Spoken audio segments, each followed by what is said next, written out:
안녕하세요. 저는 올해 36살이고 자녀 2명을 키우고 있는 남자입니다. 처음 제 아내를 만나게 된 건 제가 29살 때입니다. 재수를 하는 바람에 늦게 대학교를 졸업을 했고 저는 생애 첫 회사를 다니고 있었습니다. 그때 당시 아내는 회사에서 비품과 영수증 관리를 도맡아 하던 계약직 사원이었죠. 그런데 어느 날부터인가 아내는 저에게 자꾸만 마실 거를 건네주는가 하며 퇴근하면 자신이 맛있는 걸 사주겠다고 말을 걸었었죠. 하지만 그때 당시 저는 만나고 있는 여자친구가 있어서 정중하게 거절을 했죠. 그렇게 시간은 빠르게 지나가던 어느 날이었습니다. 여자친구의 생일이 하루 앞으로 다가왔고 저는 몰래 이벤트를 준비하려고 여자친구의 원룸 자취방으로 찾아갔습니다. 그날은 여자친구가 친구들과 생일 파티를 하고 들어온다고 했기에 아무런 생각도 없이 비밀번호를 누르고 들어갔는데 여자친구는 어떤 남자와 단둘이서 바람을 피우고 있더군요. 저는 평소에 자존심이 너무 센 성격이었기에 그냥 별말 없이 준비했던 선물을 집 안으로 집어 던지고는 뒤돌아서서 나와버렸습니다. 뒤에서 여자친구의 목소리가 들렸지만 저는 돌아보지 않았습니다.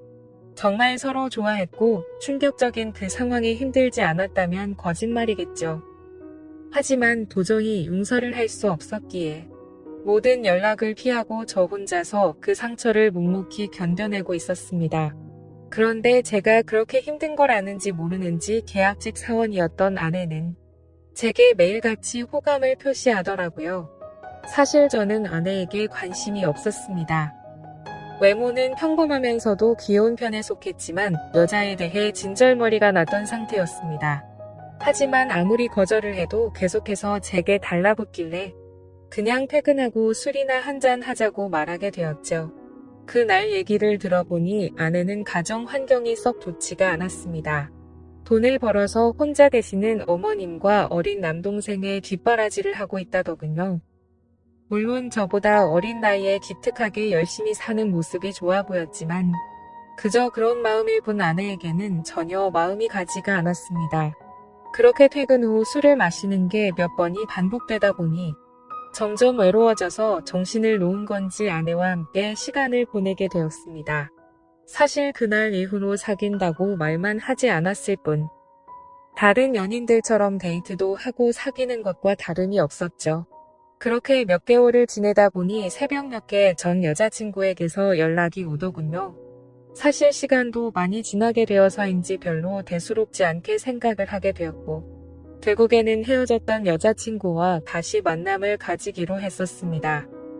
그로 인해 퇴근 후 데이트를 하던 아내에게는 이제 서로 신경 쓰지 말고 남남처럼 그냥 지내자라고 말을 해버렸습니다.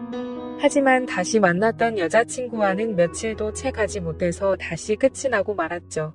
처음에는 대수롭지 않게 생각했지만 만나면 만날수록 그때 있었던 일이 자꾸만 떠오르더며 더 오래 만나다가는 제게 일처증이 생겨나 버릴 것 같고 상상만 해도 견딜 수가 없어서 또 다시 헤어짐을 선택하게 됐습니다. 그러던 중 저녁 늦게 지금의 아내에게서 갑자기 연락이 왔습니다. 한참을 아무 말 없이 망설이더니 임신을 했다고 말하더라고요. 사실 그때 그 이야기를 들었을 때는 많은 생각이 들었죠. 정말 임신을 한 게 맞는 건가? 나를 붙잡으려고 지어낸 이야기가 아닐까라고 생각도 했고 별의별 생각이 다 들었습니다. 저는 다시 한번 확실하냐고 물었더니 확실하다고 하더라고요. 솔직히 그때 당시 아내에게는 정말 몹쓸 짓을 많이 했습니다.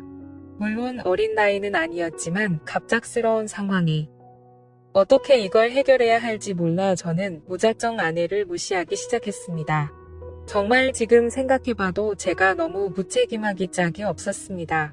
매일같이 울고 불며 이야기를 했지만 저는 끝끝내 아무 말도 하지 않고 모르쇠로 일관했었으니까요. 그리고 눈물만 뚝뚝 흘리는 어린 아내에게 따뜻한 말 한마디도 한 적이 없었습니다.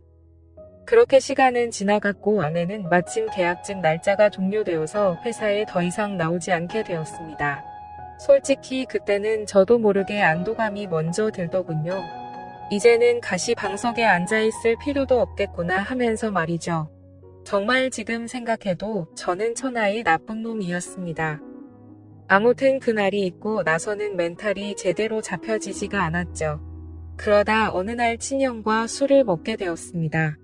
이런저런 이야기를 나누다 결국 지금까지 있었던 모든 이야기를 털어놓게 되었습니다. 당연히 친형은 제게 욕부터 하더라고요. 결국에는 부모님 귀에까지 들어가게 되었습니다. 집에서는 난리가 났었죠. 아버지께서는 남의 자식 망쳐놓고 뭐 좋은 일 있다고 매일같이 술이나 마시고 다니냐고 엄청 화가 나셨습니다. 어머니와 친형까지 저의 행동에 엄청나게 비난을 했었고 부모님께서는 집에 한번 데리고 오라고 하셨고 저는 또 모르쇠로 일관했습니다. 하지만 어느 날 형은 제 휴대폰 연락처를 뒤지게 되었고 아내의 연락처를 알아내어서 저를 제외한 가족들이 아내를 만나게 되었습니다. 그러고는 며칠 뒤에 저는 모르게 아내를 집으로 부르셨습니다. 저는 당연히 아무 생각 없이 친구들과 술을 마시고 늦게 집으로 들어갔는데 제 아내가 집에 와 있어서 정말 얼마나 깜짝 놀랐는지 모릅니다. 일단 어쩔 수 없이 저는 아내와 나란히 부모님 앞에 앉게 되었고 부모님께서는 앞으로 어떻게 할 거냐고 화를 내셨습니다. 저는 그냥 술김에 짜증도 나고 이 상황을 빨리 벗어나고 싶은 마음이 컸습니다. 그래서 홧김에 저는 그냥 결혼할 테니까 더 이상 좀 그만하라고 앞으로 이 문제로 왈가불가 하지 말아 달라고 말했습니다. 솔직히 홧김에 그런 말을 하긴 했지만 당연히 그때 당시 저는 이 말을 한다고 해서 정말 결혼할 생각은 없었습니다. 부모님 역시 그러라고 말씀하실 일은 절대 없다는 확신에 차서 한 말이었죠. 하지만 예상외로 아버지께서는 그때 그 자리에서 또박또박 말씀하시더군요. 그러면 지금 처잡은 부모님이랑 조만간 만나서 이야기를 하고 싶으니 부모님이 시간 되실 때 자리를 한번 마련해보자고 하시더군요. 이때 당시도 설마라는 생각을 가지고 있었고 술에 취해서 그냥 대충 상황을 정리하고 얼른 일어나서 제 방으로 들어가 버렸습니다. 그렇게 아내는 집으로 돌아갔고 저는 술이 점점 더 올라오더니 제게 말도 없이 집에 찾아온 게 너무 화가 나더라고요. 그래서 새벽 늦은 시간에 전화를 걸었습니다. 차마 입에 담을 수 없는 욕이란 욕을 다하면서 막말을 엄청 쏟아냈습니다. 아내는 저희 부모님이 비밀로 하라고 해서 미리 말 못했다며 그저 미안하다고 울기만 하더라고요. 아무튼 그날 이후로는 부모님과도 말을 하지 않았습니다. 그러자 부모님께서도 저를 없는 사람 취급하시더군요. 그러다가 며칠이 지나서 친형이 제게 얘기 좀 하자고 부르더군요. 무슨 일인가 싶어서 형과 이야기를 하는데 오늘 부모님께서 아내분 어머님을 만나 뵙고 왔다는 이야기를 제게 해주더라고요. 오늘 가보니 그쪽 상황이 많이 힘든 걸 알게 되었답니다. 얘기를 해보니 아내가 벌던 돈들은 전부 처가댁의 장모님과 처남의 생활비로 다 들어갔었고 지금까지 아내가 모아놓은 돈도 없다고 말하더군요. 그쪽이 형편이 좋지 않아서 당장 혼수조차 부담하기가 힘든 상황이라며 제게 어떻게 하려고 이런 일을 벌인 거냐고 묻더라고요. 저는 그 말을 듣고 속으로 만세를 불렀습니다. 이제 부모님께서도 이 결혼을 포기하시겠구나라는 생각이 들었던 거죠. 그리고 그때 당시에 저도 취직을 한 지 얼마 되지 않았었기에 모아둔 돈이라고는 고작 1,000만 원 가량밖에 없었거든요. 하지만 보수적인 성격이었던 저희 부모님은 고집을 꺾지 않으셨습니다. 결혼식이야 가족끼리 조촐하게 치르면 되는 거고 집 문제야 본가에서 같이 살면 다 해결되는 문제니 뭐가 문제냐며 제 기대를 꺾어버리셨습니다. 결국 수시간에 결혼 날짜를 잡게 되었고 일정대로 척척 진행이 되더군요. 저는 그때부터 너무 당황했고 속이 타들어갔습니다. 그렇게 좋아하지도 않았던 여자랑 결혼을 해서 평생을 함께할 생각에 암담하더군요. 그리고 부모님의 고집만 내세우니까 점점 화가 나서 크게 대들기도 했습니다. 제 앞으로의 인생이 달린 문제인데 왜 이렇게 무책임하게 진행하냐고 화를 냈죠. 그러자 부모님은 네가 저지른 문제는 성인이 된 네가 책임지는 게 맞는 거고 네가 결혼한다고 하지 않았냐고 되묻자 저는 할 말이 없어졌습니다. 그냥 그때 당시에는 모두가 저를 망치게 만들려고 하는 것만 같아서 사소한 거 하나하나 다 마음에 들지 않았고 고슴도치처럼 모든 게 날이 서서 삐뚤게 느껴졌습니다. 아내에게도 못된 말을 계속했습니다. 이따위로 억지로 결혼한다고 달라질 것 같냐며 나를 만나봤자 돈도 없어서 아무것도 못 해줄 거고 시집살이가 그렇게 호락호락 할 것 같냐고 말했습니다. 그리고는 정말 너한테 잘해줄 자신이 없으니까 고집 피우지 말라고 했죠. 하지만 제가 그런 말을 할 때마다 자신이 더 잘하겠다며 말하는데 너무 답답하고 그 상황이 싫었습니다. 심지어 친한 친구놈들 몇몇과도 술을 먹다가 이 이야기가 나오면 친구들은 온갖 욕을 제게 했죠. 그래서 점점 이 일로부터 자유로워지고 싶다는 생각이 들기 시작했고 결국 제 책임을 통감하고 모든 사람의 뜻대로 그냥 결혼을 하기로 마음을 먹었습니다. 하지만 너무 삐뚤어져 있었던 저는 그렇게 마음을 먹고도 막말을 입에 달고 살았죠. 부모님께는 잘 살 자신이 없으니 행복한 결혼 생활을 할 거라는 기대는 하지도 말라고 했고 아내에게도 늘 차갑게 몹쓸 말들을 많이 했습니다. 그리고 결국에는 결혼을 하게 되었습니다. 정말 좋아서 한 결혼도 아니었으니 신혼생활은 말할 것도 없었습니다. 신혼여행은 해외여행은커녕 국내에 있는 흔한 여행지로 갔습니다. 심지어 그곳에 가서도 아내는 내팽개쳐두고 혼자서 이곳저곳 돌아다녔고 거의 말도 하지 않았습니다. 그리고 나서 일상생활을 하면서도 퇴근하고 집에 들어오면 게임을 하거나 TV를 보면서 지낼 뿐 아내와는 일상적인 대화는 나누지도 않았습니다. 그리고 주말이나 노는 날에는 저는 항상 밖에서 친구들과 놀고 술을 먹다가 들어오고는 했죠. 평범한 부부들은 아내가 아기를 가졌을 때 극진히 대접받는다고 하지만 저희 부부는 그렇지 못했기에 제 아내는 그런 대접은 전혀 받지 못했습니다. 오히려 제 눈치를 보느라 뭘 먹고 싶다라는 이야기조차 단 한 번도 한 적이 없었죠. 그렇게 아내는 제게 불평이나 불만을 전혀 말하지 않았습니다. 그냥 묵묵히 혼자서 어머니와 집안일을 했죠. 하지만 저도 사람인지라 마음이 안 좋을 때도 있었지만 자존심이 쓸데없이 너무 강한 나머지 그러게 내 말 듣질 않은 생각으로 그냥 그러려니 하고 넘어갔습니다. 그러다 어느 날 새벽에 예정보다 진통이 일찍 와서 정신없이 산부인과로 향했습니다.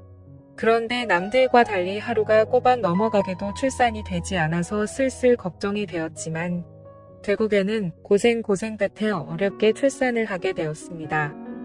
출산 후 지쳐 누워있는 아내를 보고 있는데 저도 모르게 갑자기 울컥해서 눈물이 나더군요. 힘없이 늘어져 있는 모습에 뭔가 모를 마음이 들었죠. 하지만 쓸데없는 자존심에 그 눈물조차 보이기 싫어서 그냥 문 밖으로 나가버렸습니다.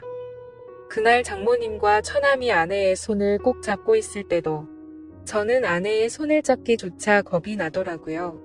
제가 무슨 자격이 있어서 그 손을 잡을 수 있을지 그냥 무심한 척 수고했다는 말 한마디를 남기고는 그렇게 나왔습니다.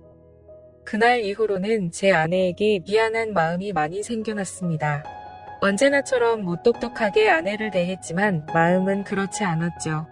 예전과 달리 미안한 마음이 생겨났었고 그동안 미안했다는 말 한마디를 하고 싶었습니다.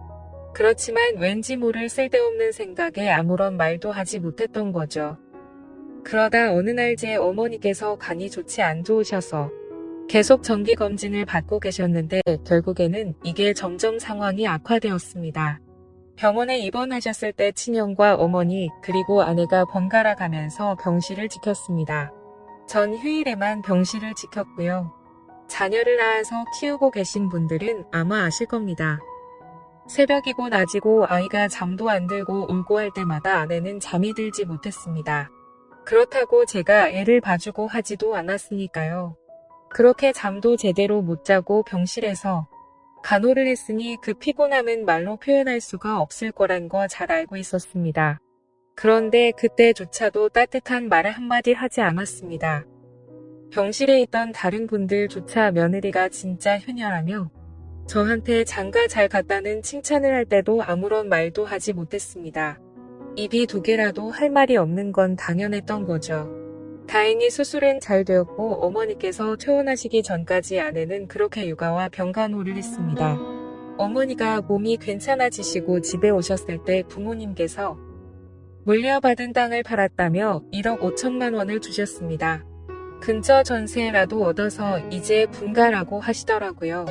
아내는 한사코 괜찮다고 말하는데 저는 그러자고 했습니다. 사실 이때 그러자고 말을 한 건 아내에게 미안한 마음이 너무 커서였습니다. 아무래도 시부모님이랑 같이 사는 것보다는 그래도 무뚝뚝한 남편일지라도 아들과 셋이서 사는 게 나을 거라고 생각했죠.